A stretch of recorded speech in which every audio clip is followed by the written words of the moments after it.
The United States would manufacture thousands of aircraft during the Second World War. These planes would perform a variety of important roles and come in various shapes and sizes. For the most part, the aircraft you've seen of this era were painted in green or some form of camouflage colour. But have you noticed that other aircraft, for example the P-51 Mustang, often seem to be silver? Why do you think this is? Well, in today's video, we answer this question.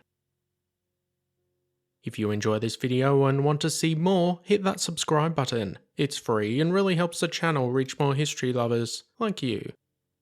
The main purpose for aircraft being painted certain colours was to allow them to blend into their surroundings. This mostly related to when the planes were on the ground, as green or brown patterns allowed them to be camouflaged. Once airborne, these colours were of little use against a background of sky or cloud, so light blue or grey often featured underneath. So why then do we start to see images of aircraft, particularly US aircraft, in a silver colour? The answer lies with the progress of the war itself.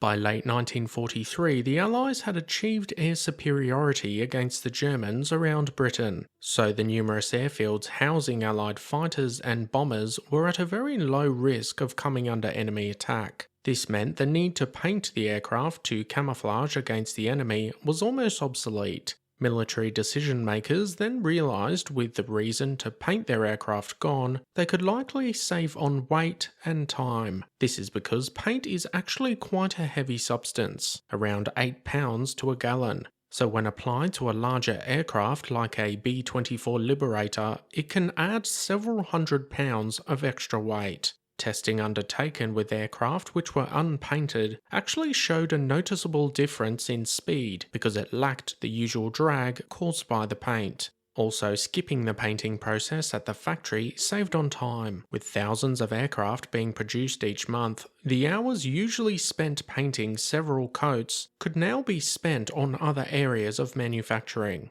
The official policy requirements for aircraft markings and insignia were changed in December 1943 to indicate that from that point forward, aircraft were to be left unpainted. This now gives us the silver finish we can see, and that's all it is. Metal. It's not silver coloured paint, just the metal frame of the aircraft. So from the start of 1944, these new silver finish planes began rolling out of the factories across the United States.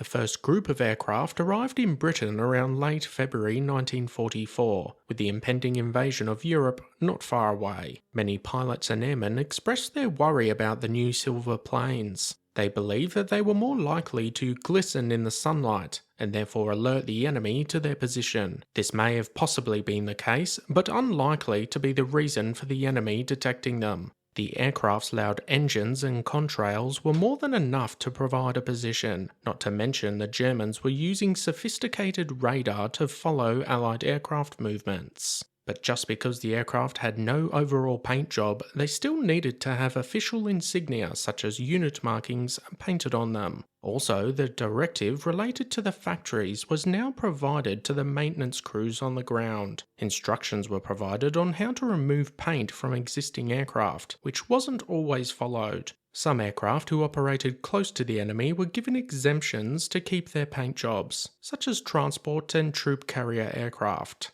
As 1944 rolled on, a mixture of silver and painted aircraft was seen over the skies of Europe. Towards the end of the year, most B-17 bomber groups consisted of silver-coloured aircraft. P-51 Mustangs are also known to feature this colour, but often had another colour for their unit, for example the Tuskegee Airmen, with their red tails. But with this saving on weight and time, as well as improving performance, were there any downsides to not painting their planes? One of the major downsides was maintenance. Having bare metal requires a lot of detailing on the aircraft to stop any corrosion or rust from appearing. In the manufacturing process, the metal did have protective coatings applied, but naturally aircraft in a war zone undergo a lot of wear and tear, so this kept the ground crews on their toes.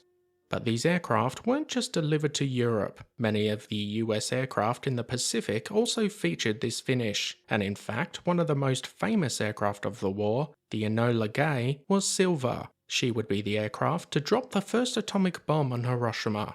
As far as other Allied aircraft, the British weren't too fond of the idea. They too experimented with a natural metal finish for their aircraft, but the vast majority were painted in their standard colours. Still, a very interesting piece of history which you've probably seen, but perhaps not really thought of before.